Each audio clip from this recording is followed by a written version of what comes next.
Southern Fried True Crime covers cases that are not suitable for young listeners, and there may also be some explicit language used. Today's episode is more graphic than usual. Listener discretion is strongly advised. In the city of Knoxville, Tennessee, Tuesday, March 18, 2008, was a beautiful, cool spring day with highs in the 60s. 24-year-old Carrie Daugherty had to work that night. She was a server and sometimes bartender at a local watering hole.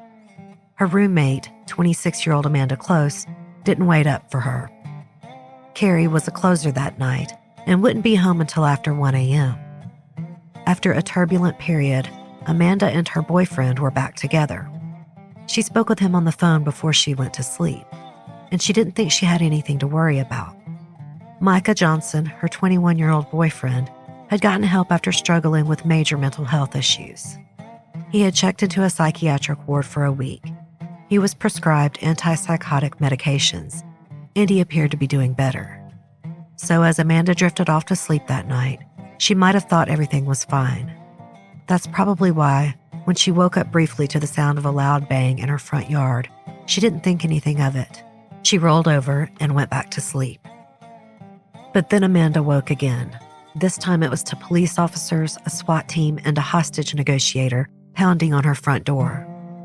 And that's when Amanda realized that things weren't fine. Her boyfriend, Micah, certainly wasn't fine, even though he had led her to believe that he was. And her friend and roommate, Carrie, would never be fine again. Welcome to episode 201, The Murder of Carrie Daugherty. Carrie Amanda Daugherty was born on May 8, 1983 in Chattanooga, Tennessee, to parents Carol and Steve. The Daughertys were a big family. Carrie was one of 8 siblings. She had 5 brothers and 2 sisters, and she had more aunts, uncles, and cousins than you could count.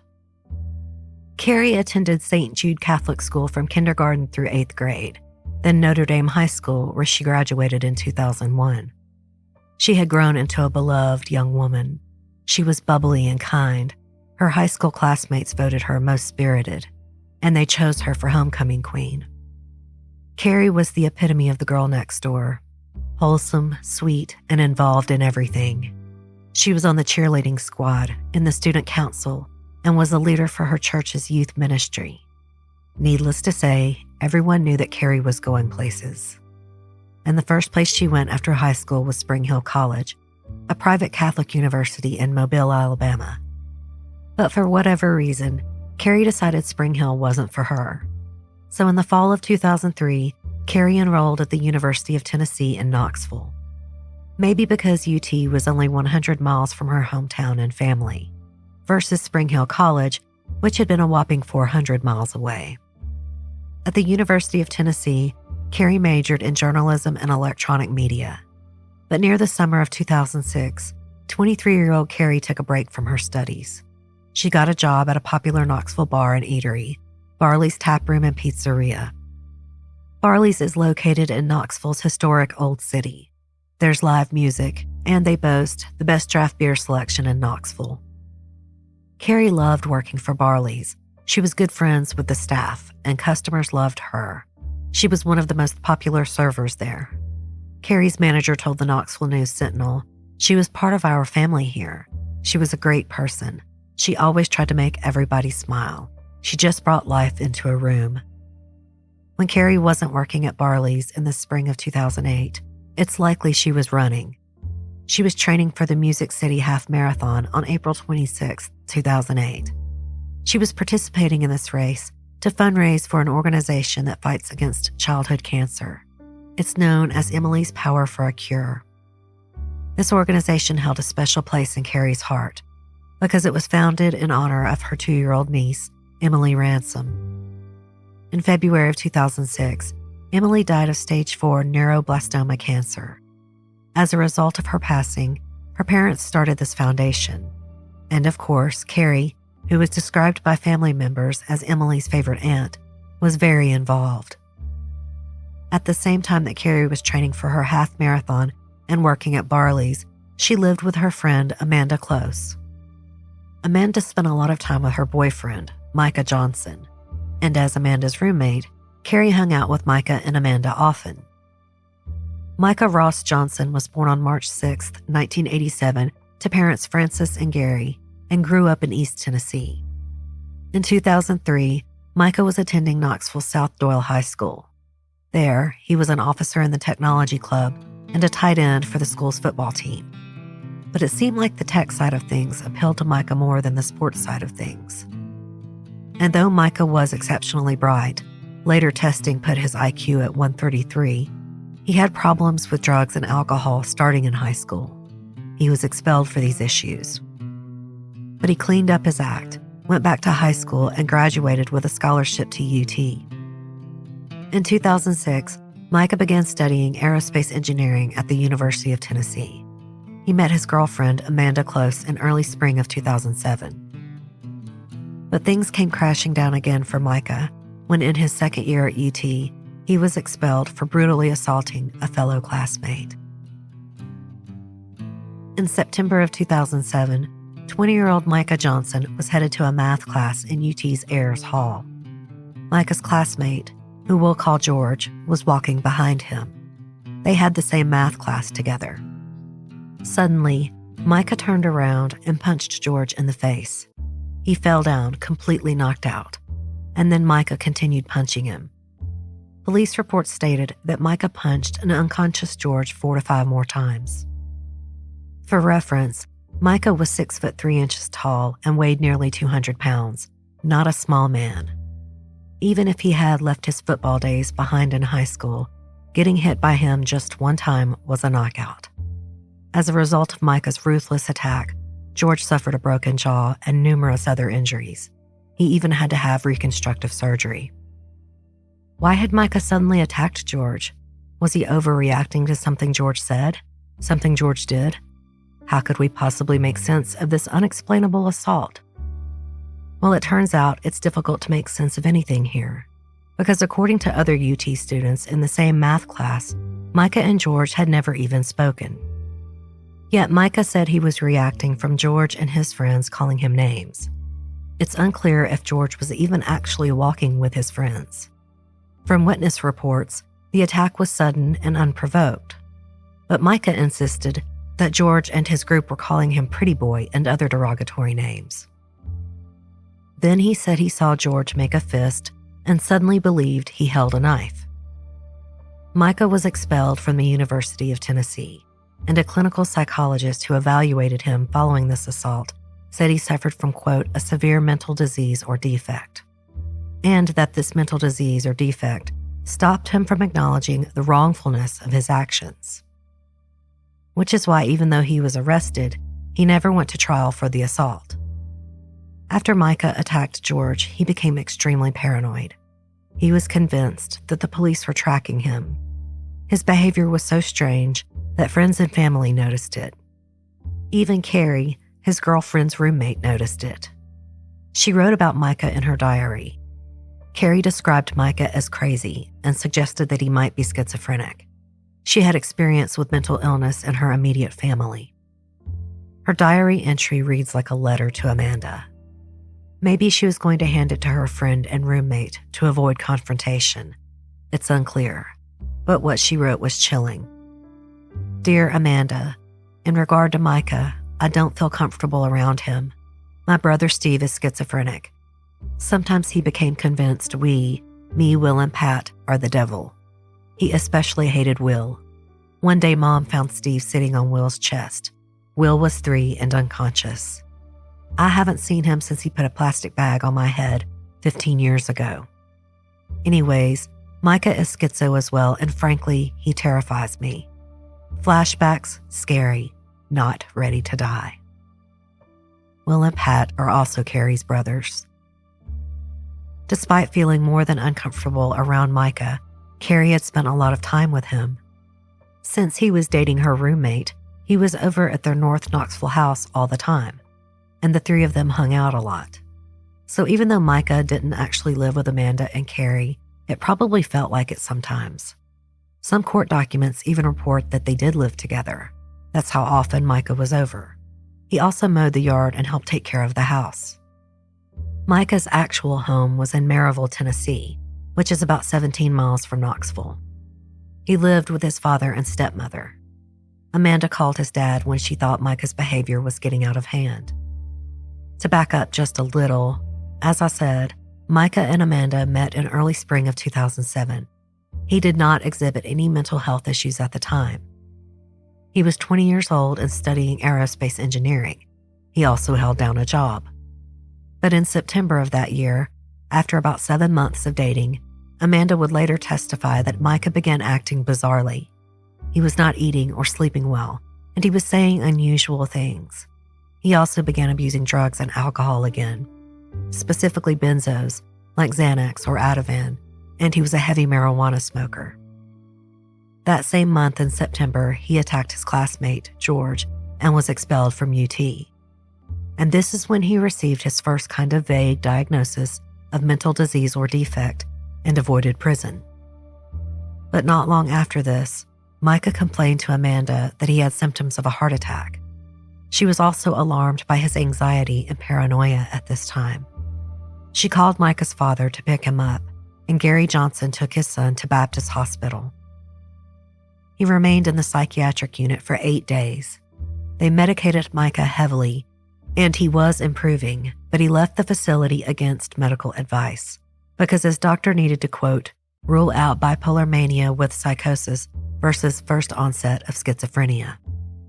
Amanda then distanced herself from Micah for a couple of months until he began acting like his old self again in November. They reunited, and Micah began spending a lot of time at Amanda and Carrie's house again. For months, it seemed like he was recovering well. He was working the late shift at the Coca-Cola warehouse and had no problems there. On March 6th of 2008, Micah turned 21 years old. He, Amanda, and Carrie celebrated his birthday at Barley's on the weekend before Carrie was murdered. On Tuesday, March 18th, Micah, Amanda, and Carrie hung out yet again. They spent some time together during the day before Micah had to leave. He needed to get ready for his shift at work. Later in the day, Carrie went to her job at Barley's. According to Amanda, all of these interactions seemed completely normal. That night, after work, around midnight, Micah called Amanda. They spoke on the phone for a while, but at no point during their conversation did he mention one crucial detail: that he was parked 1 block away from her house, watching and waiting. And he hadn't told Amanda yet another crucial detail: that he had stopped taking his antipsychotic medications.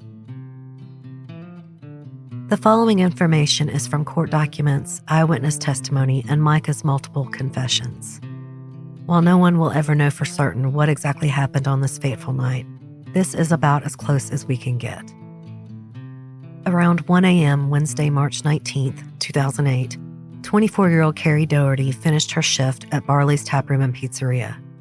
Bidding her co-workers farewell, she hopped in her Ford Explorer and drove home. She had no idea Micah was waiting for her. He had parked a block away from Carrie and Amanda's house. Carrie parked on the street in front of the house. As Carrie got out of her SUV and was walking to the door, Micah approached her. At this point, they may have exchanged a few words, but that is unclear, and I will get into it more later. Micah had a brick he had gotten from the backyard. He suddenly hit Carrie in the head with it. He used so much force that the brick broke in half. A neighbor who witnessed part of the attack and then called 911 said that he continued to beat Carrie in the head with the brick as he dragged her across the front yard. He suddenly stopped, and as Carrie lay on the ground stunned, Micah went over to the carport. He grabbed a dull-bladed shovel. Then he used that shovel to stab Carrie multiple times, mostly in her neck region. The ME would later say it appeared that Micah was trying to decapitate her. Then he grabbed some nylon rope from the carport. He wrapped the rope around Carrie's neck and tried to strangle her with it. He dragged her back and forth across the front yard. In total, Micah attacked Carrie for more than 10 minutes, and he had grabbed her cell phone so she couldn't call for help. But as I said, a neighbor did call for help.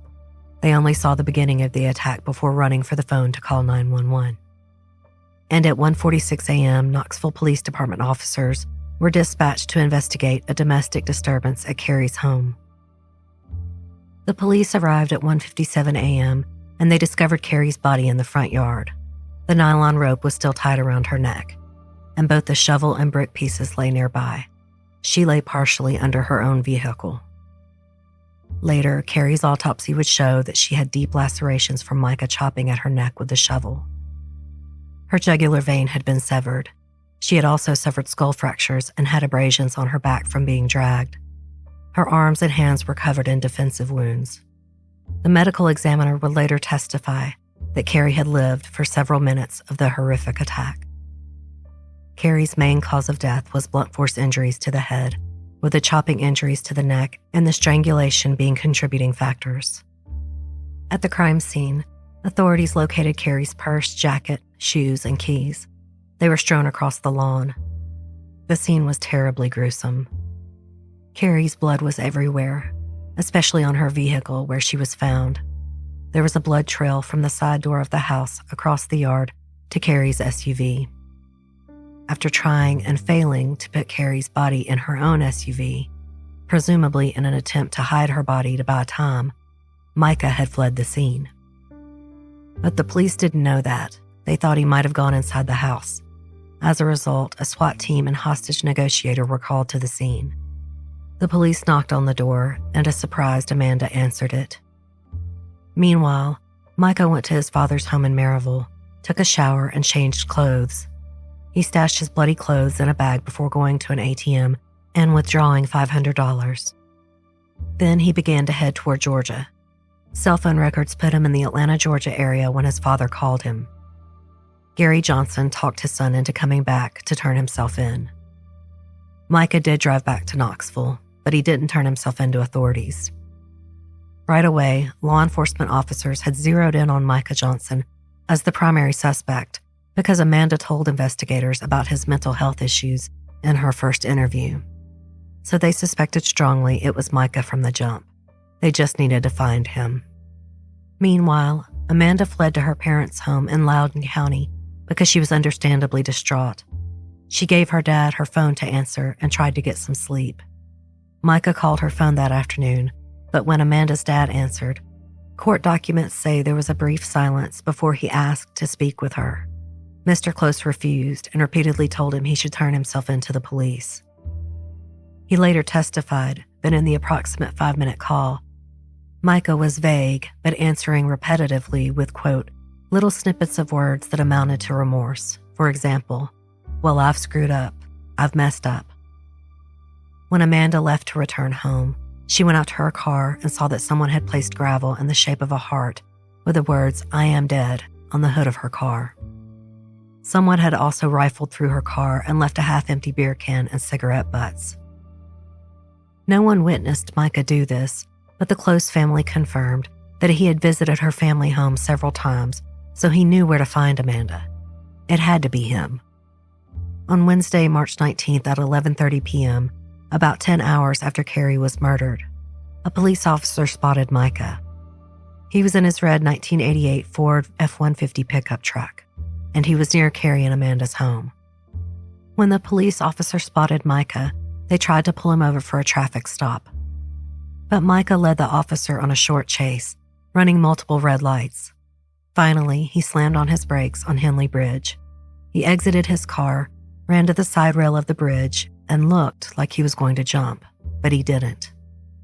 According to the police spokesperson who spoke with the Knoxville News Sentinel, there is no doubt he thought about it, and he had an opportunity before the officers got to him, but he never actually climbed up onto the railing, and then he started struggling with the officers. Micah struggled so hard that one officer even tried to tase him, but the wire projectile didn't go through his heavy jacket, so the shock was ineffective. Before transporting Micah to jail, the authorities stopped at the University of Tennessee Medical Center to get him evaluated.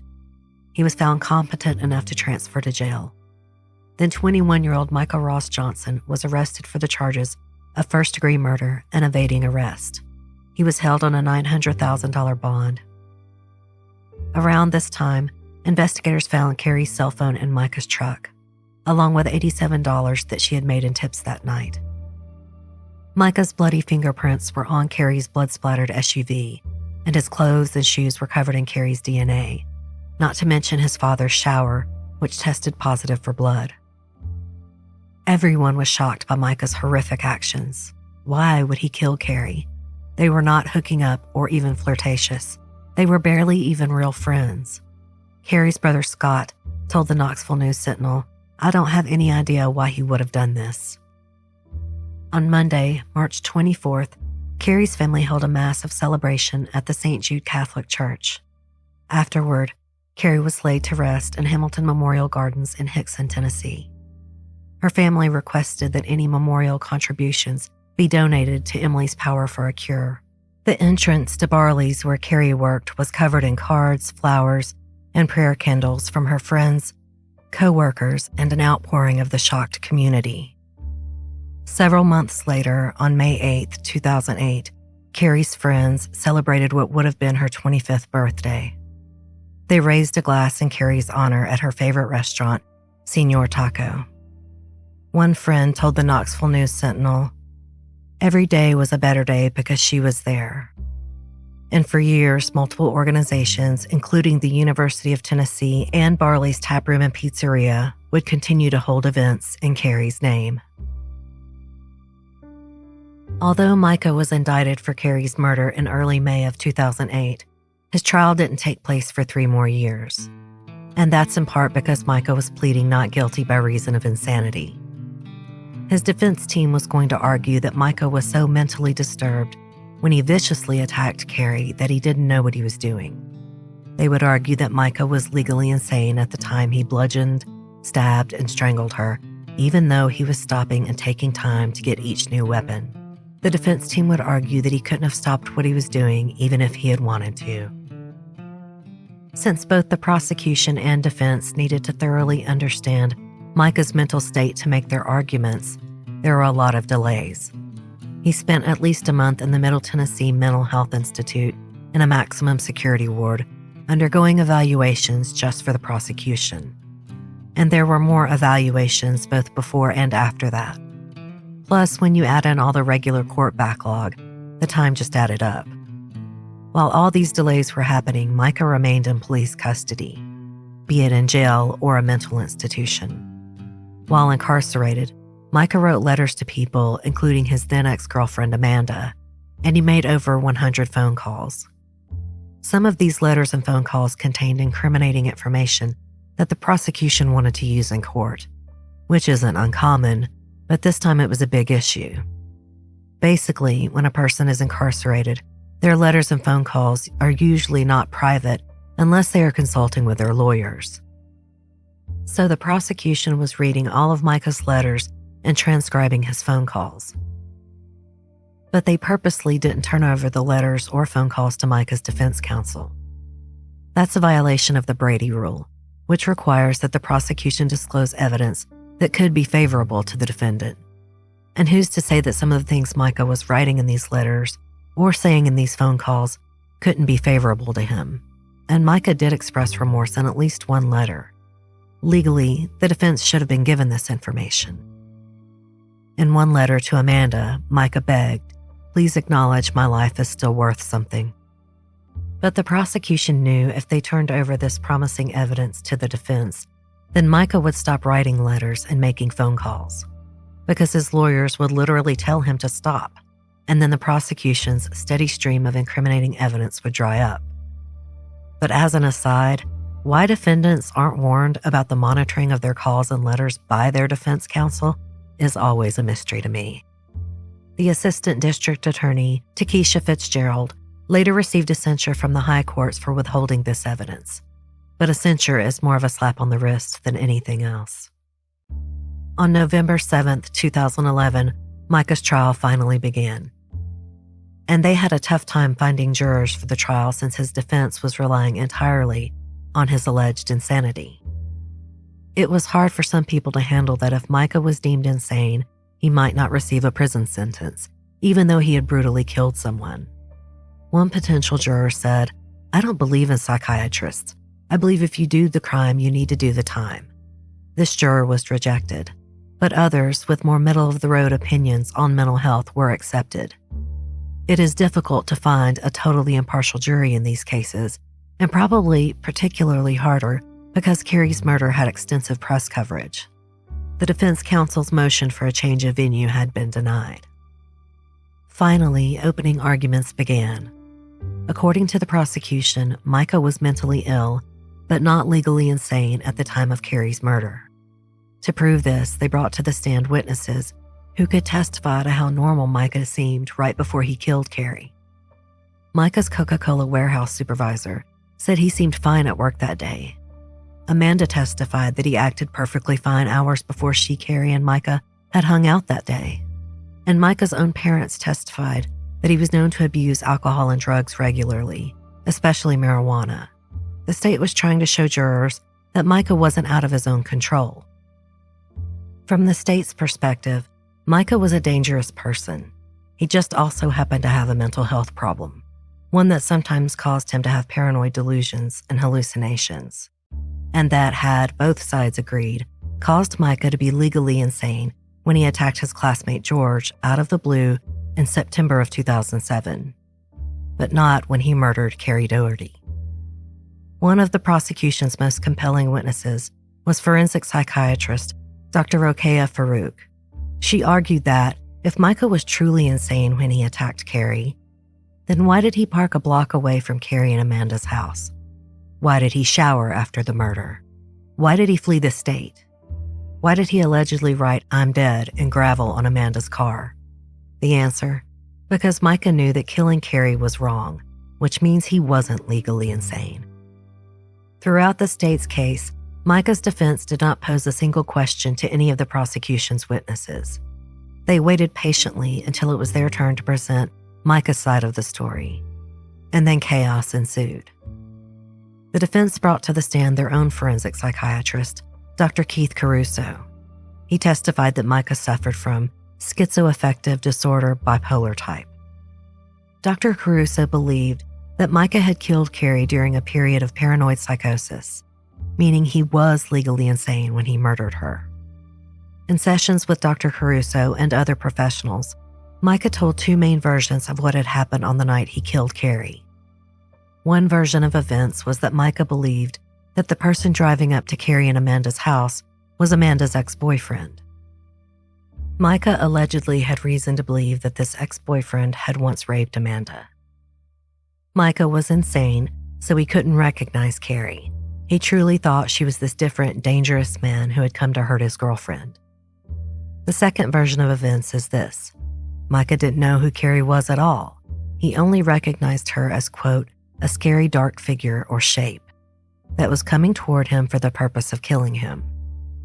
Dr. Caruso testified that in his opinion, Micah should be hospitalized in a forensic psychiatric hospital indefinitely and would need lifelong medication given by monthly injections.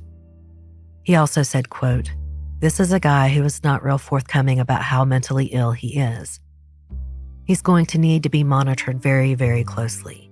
I think those are the things that, are the best options. If he winds up in prison, he's going to need the same kind of treatment. The access to it is not going to be as good. I kind of worry about medication noncompliance because I've already seen a case where a corrections officer was murdered by an inmate with psychiatric illness that was not on medication. But after cross-examination by the state, some of Dr. Caruso's notes were entered into evidence. As I said, Micah talked to Caruso and Farouk and other psychiatrists many times over the months and years leading up to trial. His stories changed all the time. But Dr. Caruso was his expert witness and ultimately provided a formal report for Micah's defense. And this final report did not include one version of his confession that Micah had actually told Caruso first. Upon cross-examination, Dr. Caruso admitted he left out the first confession because he believed Micah was lying. So the prosecution subpoenaed his original notes from interviews with Micah rather than just rely on the formal report. And in these notes, the third version of events came to light, one that the prosecution had never heard before. And this version supported that Micah wasn't insane. It actually made it seem like Micah had a pretty clear rationale for everything. In May of 2009, Micah told Dr. Caruso that he had had a sexual fantasy about Carrie about a day before the murder. And as a result of this fantasy, he went to her and Amanda's house in the early morning hours of March 19th. He waited for Carrie to come home from work. When she arrived, Micah demanded some money that she supposedly owed him. He allegedly gave her some money to buy marijuana, but she never did. And when she refused to pay, Micah asked her for sex in exchange for the money.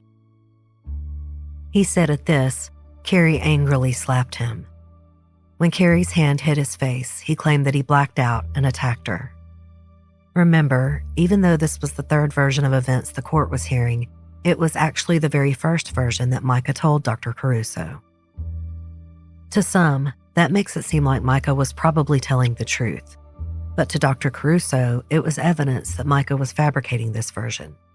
He recanted this story and repeatedly told the two other narratives to Caruso.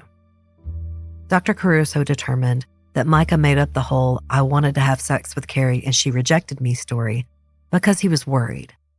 Micah thought that if he told the truth, that he was insane, his chances for a lighter prison sentence were slim.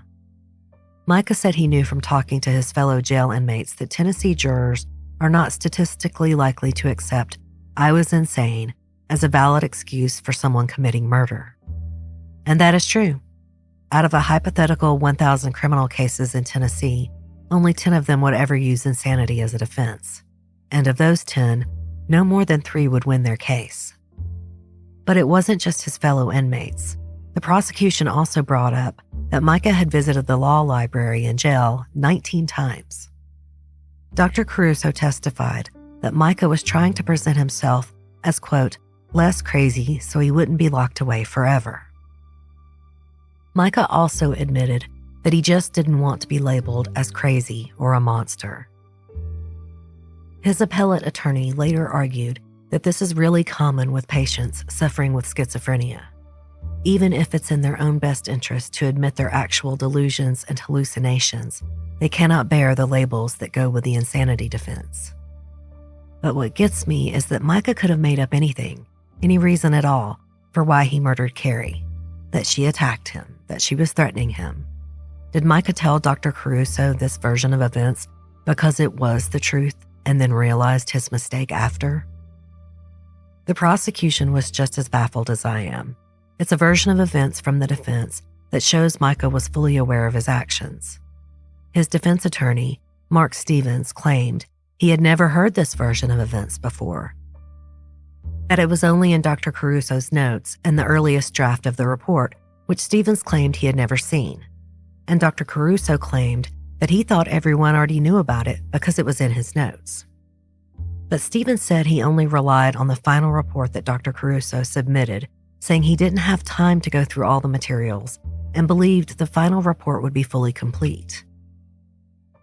Likewise, Dr. Caruso also claimed he didn't have time to create a full final report, and the one submitted was only supposed to be the latest draft. Did the dog also eat their homework? The negligence of these two professionals is astounding, no matter how you feel about Micah's claim of insanity. They fully had to stop court for one day and send jurors home to get this mess sorted out. The next day, Dr. Caruso took the stand again, and in the words of Micah's own lawyer, he was eviscerated during cross-examination. It was, to put it lightly, a shit show. And I haven't even told you about how Caruso was called out for committing an academic misdeed during medical school. He had falsified some data for a research project, but the incident happened over 20 years ago and the research was never published. For the record, up until this incident came out in Micah's trial, Dr. Caruso was a respected forensic psychiatrist who was not only an approved expert witness for this court district, but had testified a few other times for Micah's attorneys in other cases. Still, this revelation about falsifying data was extremely damaging to his credibility.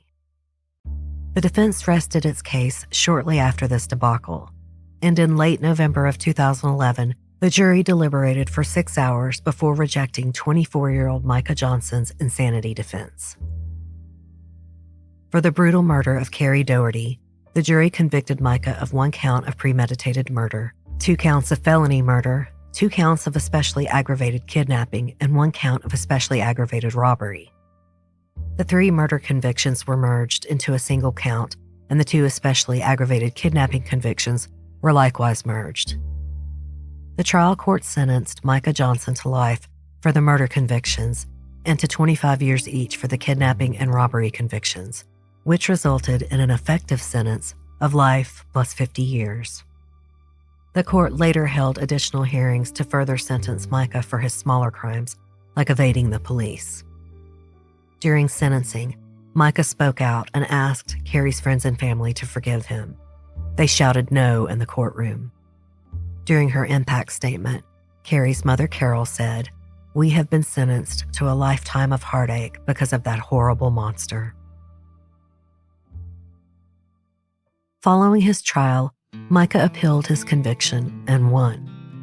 Honestly, this is a rare occasion that I'm not surprised someone won an appeal.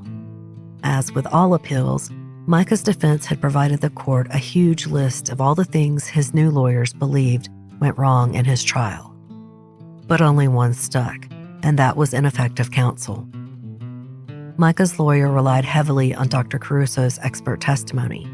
And as you know, Dr. Caruso's testimony may very well have been the nail in Micah's proverbial coffin. The state argued that lead counsel, Mark Stevens, did know of earlier reports on his client and therefore knew the original narrative that Micah confessed to. Whether Stevens forgot about it or intentionally hid it, he was neglectful because he, quote, did nothing in advance of trial to mitigate the damage. He also did nothing to mitigate the damage to Dr. Caruso's credibility, since the doctor omitted the first narrative in later drafts and the final report. I've read a lot of appeals over the years, but I don't think I've ever seen the trial lawyers fall on their sword so much and so hard. One part that was especially interesting was that the team failed to object when Dr. Farouk, the expert psychiatrist for the state, testified before the jury that if Micah was found not guilty by reason of insanity, there was a chance he would be released back into the community. And she said in her opinion, Micah was not committable to a mental health facility. This was not Dr. Farouk's direct testimony, but came out on cross-examination by Stevens' co-counsel. Stevens told the appellate court that he knew what Dr. Farouk said was true and didn't think it was an objectionable issue. He also pointed out that he didn't want to object during his own co-counsel's cross-examination, which makes sense, but still. Think about this from a juror's perspective. You hear that the man who viciously murdered a young woman will just be released into the community if you vote not guilty by reason of insanity. How would you vote?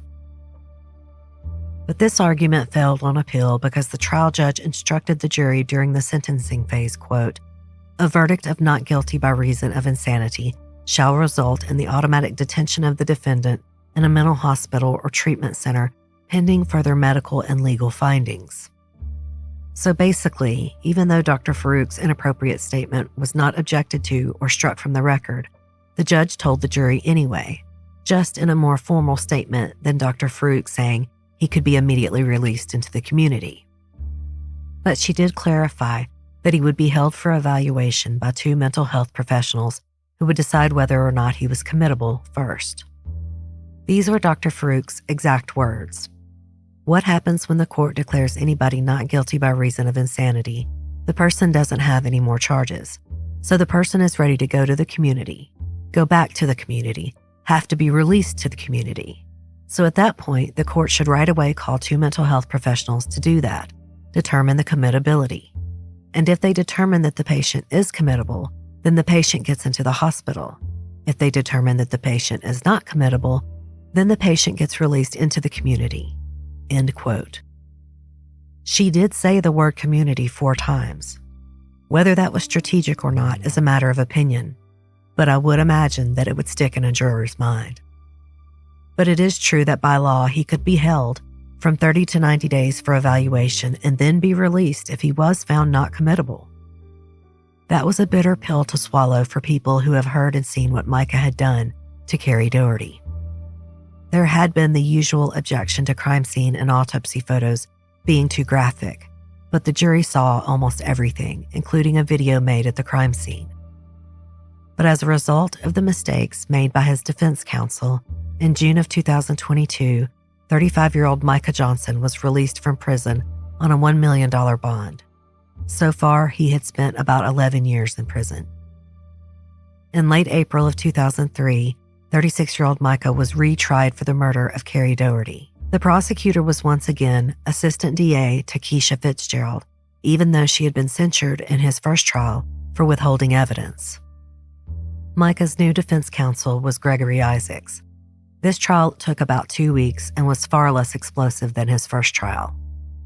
And on May 6, 2023, 2 days before what would have been Carrie Daugherty's 40th birthday, the jury deliberated for a few hours before convicting Micah of first-degree premeditated and intentional murder, first-degree felony murder, especially aggravated kidnapping, and especially aggravated robbery. He was resentenced to life in prison. Currently, Micah Johnson is incarcerated in the medium-security Hardeman County Correctional Facility. This was an extremely difficult case to research and write about. I always try to be very careful when discussing mental illness and explaining the fine line of legal insanity. And I also try to be sensitive about the graphic nature of a murder. But I felt that the details were so important to try and understand whether or not Micah Johnson was legally insane. There's no question that he was suffering from psychosis and other types of serious psychiatric diagnoses. It made sense regarding his attack on his classmate George, who was grievously injured from Micah punching him. Maybe if he had snapped and attacked Carrie in the same way, his case would be more believable. He was off his medication after all. But he lay in wait for Carrie. He already had a weapon in hand and then stopped twice to get a shovel and rope. He snatched her cell phone immediately so she couldn't call for help. And remember, he did the yard work for Amanda. He didn't just grab the closest object to hit Carrie. He retrieved these items from the backyard and carport where he knew he would find them. The attack was very prolonged and particularly cruel, which are elements of first-degree and premeditated murder charges. And it would seem he was also trying to hide Carrie's body in her car to give him time to get away from the scene. And then, of course, he did flee to his father's house, where he cleaned up before withdrawing $500 and going on the run to Georgia. The culmination of these facts are just too much for most people to believe that Micah snapped during a paranoid psychotic episode. Would this horrific murder have happened if Micah had stayed on his medication? That's impossible for me to say. He may have had delusions about Carrie earlier, but again, this murder was just too planned for me to believe he did not know the wrongfulness of his actions at the time. I would have voted guilty too. I cannot fathom the devastation that Carrie's family went through. An entire community grieved for this beloved young woman. She was cruelly ripped from the lives of so many people, and the viciousness of her murder is the stuff of nightmares. My heart aches for Carrie's family and friends. We can only hope and pray that they believe justice was served and that the passing years have given them some measure of peace. Southern Fried True Crime is hosted and produced by me, Erica Kelley. Today's episode was researched and written by Erica Kelley and Andrea Marshbank. Southern Fried's original music is by Rob Harrison of Gamma Radio, and the original graphic art is by Coley Horner. Today's episode was edited and mixed by Brandon Schexnayder of Southern Gothic and Erica Kelley. If you have any suggestions, please go to my website and click on the listener suggestion tab. This is the best way for me to get those little-known cases y'all always send me. Please remember that I don't accept suggestions on social media private messaging, but please come join our Facebook group, Southern Fried True Crime Fans Discussion Group, where we swap recipes, worship Dolly Parton, and share memes. We do, of course, discuss true crime, not just Southern Fried, but all kinds. But it is still very much a Southern lifestyle group. Our group is a safe and fun corner of Facebook, and by God, we mean it when we say no shit asses allowed. It's not just a motto, it's how we run the group. If you enjoyed today's show, don't forget to subscribe and please tell a friend or rate and review. I'm on all large platforms like iTunes, iHeart, Spotify, Amazon, and Audible. Until next time, thanks so much for listening. Y'all take care.